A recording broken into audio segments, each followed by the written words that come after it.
Dad laughed and said, "You just sell cement and nails, your sister deserves a real life." Then took a $50,000 loan in my name. My sister smirked and said, "Relax, you'll earn it back anyway." I stayed silent, but this morning I woke up to 42 missed calls. I never cared much about how I looked. Grease under my nails, cement dust on my clothes, those were the signs of hard work, of a man building something with his own hands. My parents, on the other hand, saw it differently. "Why can't you look presentable, like your sister?" my mother would say every time I stopped by their house after work. "You're always covered in dirt like some common laborer." I owned 3 hardware stores, supplying everything from nails to roofing tiles. I spent years working from dawn till dusk, making sure my business thrived. Meanwhile, my sister, Olivia, floated through life like a princess, spending money she never earned. But I never imagined that my own family would rob me blind. It started small. My parents often asked for help, money for home repairs, medical expenses, small things. I never questioned it. When they asked me to get them a second card for my business account, I thought it was for groceries, maybe some emergency purchases. Then came the lie.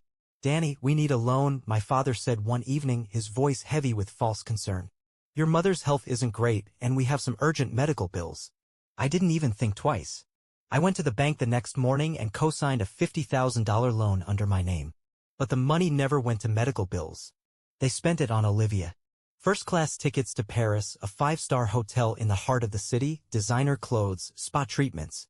She even sent me a picture from her trip holding a glass of champagne with the caption, "Cheers to a stress-free life." I didn't realize what had happened until I saw my credit card statement. $15,000 from luxury stores in France. $20,000 transferred directly to my parents' account. And the final insult? $10,000 spent on home renovations but not using supplies from my stores. No, they bought everything from my competitors so I wouldn't suspect a thing. I stared at the numbers, my hands trembling with rage. They hadn't just stolen from me. They had betrayed me, laughed behind my back while spending my hard-earned money. And worst of all, they didn't think I'd do anything about it. They were wrong. Olivia wasn't just on a vacation. She had taken her boyfriend and a group of wealthy friends with her, all from high-status families. She had to match their standards, which meant endless shopping sprees where price tags didn't matter. She flaunted designer clothes, high-end jewelry, and extravagant meals, all paid for with my money. And my parents? They knew. They encouraged it. They believed that if Olivia played her cards right, she could marry into money, securing their future along with hers. They had turned my hard work into her golden ticket. I turned on my heel and walked out the door. They thought I would roll over. They thought I would accept it. They had no idea what was coming next. I couldn't sleep that night. The rage boiled inside me, refusing to settle. My own parents had stolen from me not just money but years of sweat and sacrifice. And for what? So Olivia could prance around Europe, pretending she belonged among the wealthy elite? I sat at my kitchen table, staring at the stack of bank statements and receipts. $80,000 in debt. My business was already stretched thin with rising costs, and now I had loan payments I never agreed to. I clenched my fists, my nails digging into my palms. They thought I wouldn't fight back. They were wrong. How it started. Growing up, it was always Olivia. She was the golden child, the one who had potential, the one who deserved nice things. Meanwhile, I was just the worker. When I was 13, I started working summers at a construction supply yard. While Olivia was shopping at the mall with Mom, I was stacking lumber and unloading cement bags. By the time I graduated high school, I had saved up enough to buy an old truck. My dad laughed when I showed it to him. "Jesus, Danny, couldn't you have picked something that doesn't look like it came from a junkyard?" I didn't care. That truck got me to job sites, helped me pick up materials, and eventually became the first work vehicle for my business. When I opened Henderson's Supply and Build, I did it with my own money, no loans, no handouts. I worked 16-hour days, hauling inventory, making deliveries, doing whatever it took to grow the company. Olivia, on the other hand, was too busy finding herself. She tried college but dropped out after 2 semesters. She tried working for a fashion startup but quit after 3 months because the environment was toxic. Then she decided she wanted to be an influencer. My parents bought her a top-tier camera, paid for photography lessons, even helped her rent a fancy apartment downtown to create content. She never made a dime from it.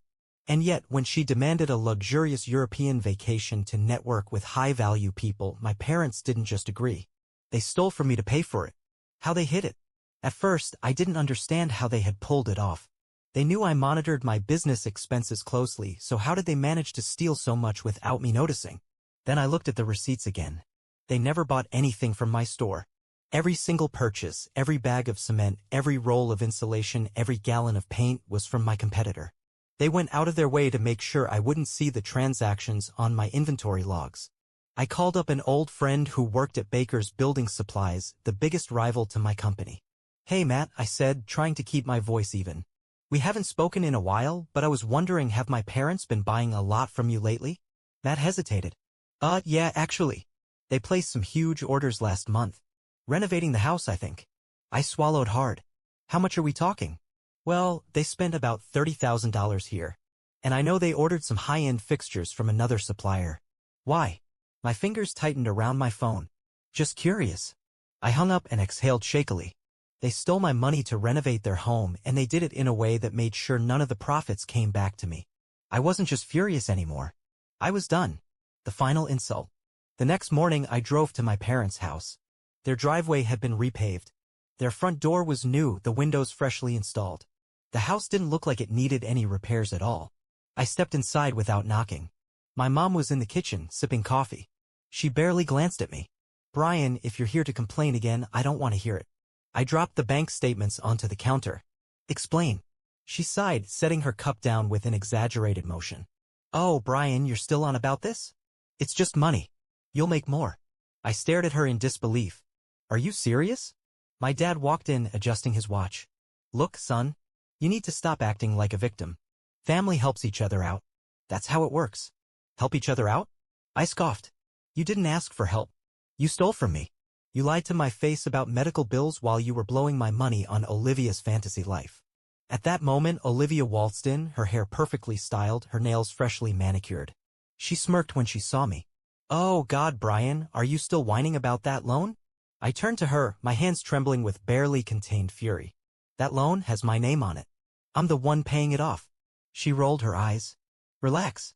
You run a bunch of hardware stores. You'll be fine." "You mean the same stores you and Mom refused to buy from because you didn't want me to notice?" A flicker of annoyance crossed her face. "Ugh, stop being so dramatic." I laughed. Actually laughed. "You're unbelievable." Olivia leaned against the counter, swirling her iced coffee like she was in a reality TV show. "It's not like we wasted the money, Brian. I needed to make an impression. Do you know how important networking is? I was traveling with people from real money. I couldn't exactly show up in cheap clothes." I gritted my teeth. "So that's what this was about? Playing rich to impress your spoiled friends?"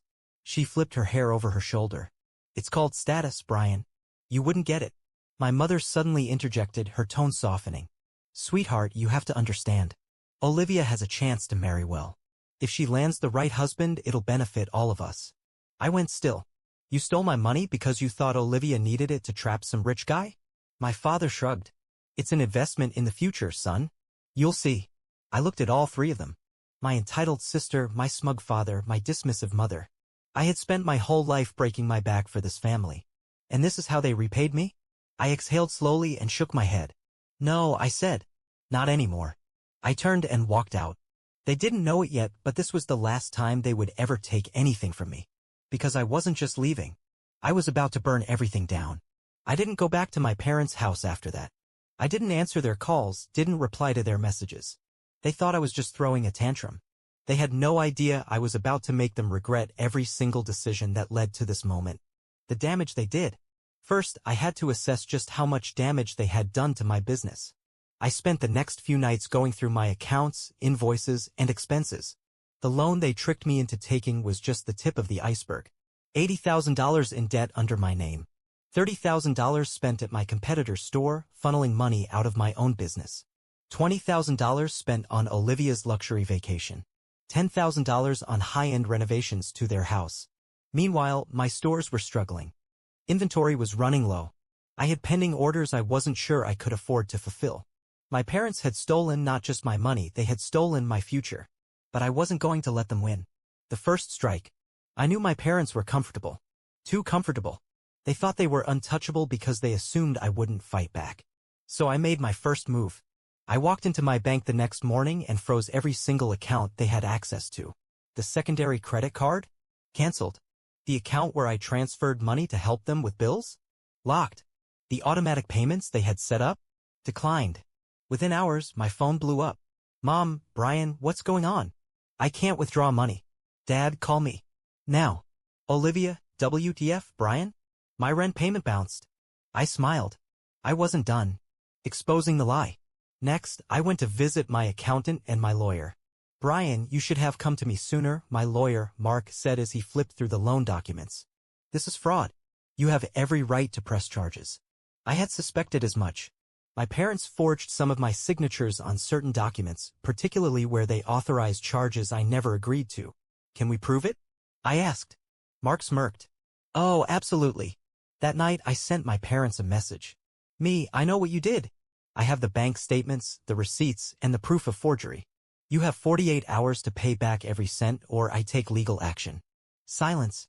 Then my dad called. I answered, but I didn't say a word. Brian, son, let's not blow this out of proportion. I laughed coldly. Blow this out of proportion? You stole from me. It's family, he said, his voice dripping with fake patience. You need to understand, eh? No, I cut him off. You need to understand. Either you find a way to pay me back or I take this to court. Do you really want to do this? His voice dropped, taking on that authoritative tone he used when I was younger. Think about what this will do to the family. I gritted my teeth. I did. That's why I'm giving you a choice. He exhaled sharply. Fine. We'll figure something out. But I knew him too well. He wasn't going to pay me back. He was going to try and outmaneuver me. The second strike. 2 days later, I found out exactly how. A friend who worked at the local real estate office sent me a message. Hey man, just a heads up. Your parents have been asking about refinancing their house. They're trying to pull out equity. Thought you should know. I clenched my jaw. Of course. They were going to take out another loan to cover their mess and probably make me pay for that too, one way or another. I wasn't going to let it happen. So I made another call to my lawyer. Mark, I want to file a fraud report. And I want to put a lien on their house. He whistled. You're really going all in, huh? They stole from me, I said simply. I'm just returning the favor. The third strike. By the end of the week, my parents were officially under investigation for financial fraud. Their accounts were frozen. Their loan applications were denied. Their house was now tied up in legal complications. And Olivia? She lost her apartment. She called me in tears, screaming about how I had ruined her life. You did that yourself, I told her calmly. You and Mom and Dad. But I didn't do anything, she wailed. I laughed. Exactly. The final move. I wasn't done yet. With my parents out of the picture financially, I refocused on my business. I met with my suppliers and renegotiated my contracts. I cut costs where I could, secured a short-term business loan under my own terms and started rebuilding what they had nearly destroyed. And then, just to twist the knife, I made sure my parents' social circle knew exactly why they were struggling. Word spread fast. By the time my parents realized what had happened, their so-called friends had abandoned them. No more fancy dinner parties. No more business favors. No more free handouts. They had burned every bridge. And I had made sure they had nothing left to stand on. The beginning of their fall. After I took legal action, my parents and Olivia tried to pretend everything was fine. They acted as if this was just a temporary inconvenience, something they could smooth over with a few apologies and fake promises. But reality doesn't work like that. My father was the first to crack under the pressure. He had always been the proud, confident one, the man who looked down on my work, the one who told me I'd never amount to anything. But now? He was a financial pariah. Once word spread that he had been caught committing fraud, his friends and business connections cut him off immediately. No more favors. No more golf club invitations. No more easy deals. I heard through a mutual acquaintance that he had tried to secure a loan through an old friend. The friend laughed in his face. You had a son who could have set you up for life, and instead you robbed him? MOM breaks down. My mother wasn't much better off. She had always been the type to maintain appearances. The woman who cared more about how our family looked than how we actually treated each other. When she realized that their friends were turning on them, she panicked. She started calling relatives, sobbing about how I had betrayed them, how I was being cruel, and punishing them over a misunderstanding. It didn't work. Most of them already knew the truth. Instead of sympathy, she got cold replies. You stole from your own son, Linda. What did you expect? You did this to yourself. You always spoiled Olivia, and now you're paying the price. I later found out she even tried to ask my grandmother for money. Grandma's response? Sell your house. You have no right to ask for help after what you did. Olivia loses everything. And then there was Olivia. Unlike my parents, she had never faced real consequences in her life. She thought she could charm her way out of this, that people would just keep supporting her like they always had. But when the rent on her luxury apartment bounced, her rich friends ditched her immediately. The moment they realized she wasn't actually wealthy, that she had been living on stolen money, they cut ties. She had built her entire identity around looking expensive, about being part of a world she was never truly in. And now, she was broke, homeless, and completely alone. The final humiliation. A month later, I got a text from Olivia. Olivia, Brian, I'm sorry. Can we talk? I ignored it. Then my mother called. She was hysterical. Brian, we're losing the house.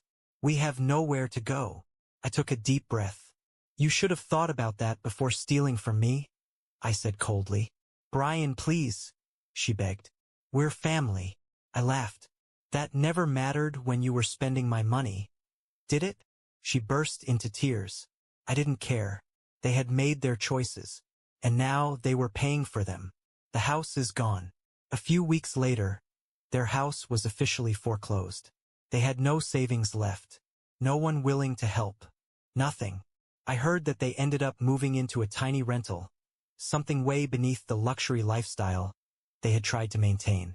And Olivia, she had to get a job for the first time in her life. Last I heard, she was working retail, dealing with rude customers and earning barely enough to survive. I smiled when I found out. She deserved every second of it.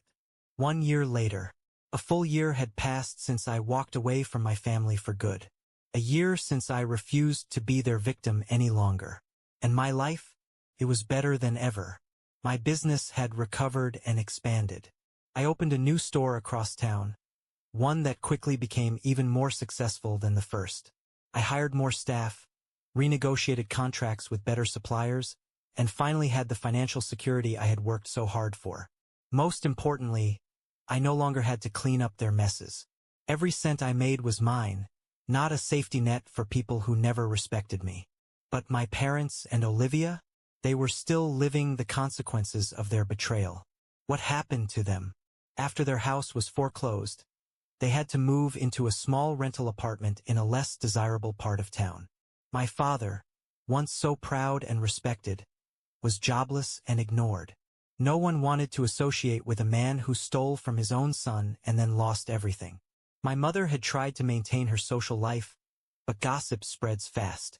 The women she once considered friends now treated her like an outsider, whispering behind her back about how they had heard things, about the way she and Dad had scammed their own son. And Olivia, she had fallen the hardest. Without access to unlimited money, she had lost all her rich friends. The moment they realized she wasn't actually wealthy, that her luxurious lifestyle had been funded by stolen money, they cut her off. She had to take a real job for the first time in her life. I heard through a mutual acquaintance that she was working retail, spending her days folding clothes and dealing with angry customers. The same girl who used to mock me for having dirty hands was now working for minimum wage. I should have felt sorry for her, but I didn't. She had laughed while spending my money. She had called me dramatic when I confronted her. Now she was drowning in the mess she helped create.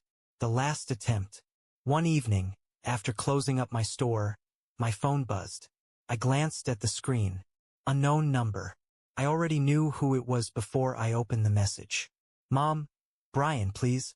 I know we made mistakes, but we're struggling. Can we just talk? A few seconds later, another message. Dad, we're still your parents. Whatever happened in the past, we need to move forward as a family. And then, the final message. Olivia, Brian, I messed up. I know that now. I just want to talk. Maybe meet up? Please? I stared at my phone for a long time, letting their words sink in. They thought they could just come back. They thought a few empty apologies would make me forget how they had betrayed me, stolen from me, humiliated me. They thought I would save them. They were wrong. My final response. I sat down on the bench outside my store, feeling the weight of their words. I could still hear my father's dismissive voice telling me I would never be successful. I could still remember my mother calling me dramatic when I discovered the truth. I could still see Olivia, rolling her eyes, acting like my suffering was a joke. They were desperate now. Not because they regretted their actions, but because they had lost everything. And they wanted me to fix it. I exhaled slowly, then typed my response. No, you're not my family anymore. Then I blocked their numbers. For good. A new life without them.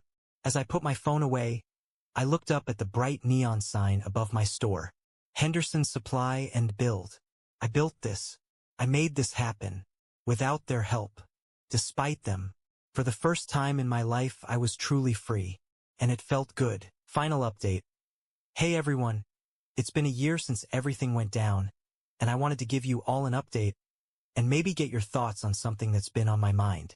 First off, I just want to say thank you to everyone who followed my story and supported me when I was at my lowest. A lot of you gave me advice that helped me stay strong when I was doubting myself, and honestly, I don't think I'd be where I am now without that. So where am I now? Thriving. My business is stronger than ever. I have financial security, and for the first time in my life, I'm not carrying my family's weight on my back. Cutting them off was the hardest thing I've ever done. But it was also the best decision I ever made. But here's the thing. A few days ago, I got a message from an unknown number. It was Olivia. She wasn't angry. She wasn't demanding. She just said, I get it now. I really do. And I'm sorry. I don't expect anything from you. I just wanted to say that. I didn't respond. I don't know if I ever will. But it got me thinking. Did I do the right thing? I know they hurt me. I know they stole from me, used me, humiliated me. And I know they only reached out before because they needed something. But what if, after losing everything, Olivia really did change? Reddit, tell me straight. Was I right to cut them off forever? Or am I being too harsh? Top comments. First comment. Bro, they didn't just mess up. They ruined your life and didn't care. The only reason Olivia is apologizing now is because she hit rock bottom. You did the right thing. Stay no contact. Second comment. Let's not forget that Olivia was laughing while spending your money. She mocked you, called you dramatic, and never thought twice about what she did. Actions have consequences. She's just feeling them now. Third comment. Dude, if a random stranger scammed you for $80,000, would you ever talk to them again? No. Your family is worse because they were supposed to love you. You owe them nothing. Fouth Comedy. I get why you're questioning yourself. You're a good person. But good people don't let themselves get used. Olivia understands now? Cool. Let her live with that realization, and you live your best life. So what do you guys think? Am I heartless? Or just finally free? Edit. Wow, this blew up. Thanks for all the responses. I think I already knew my answer. I just needed to hear it from people who don't have an agenda. No contact stays. Thanks. Reddit.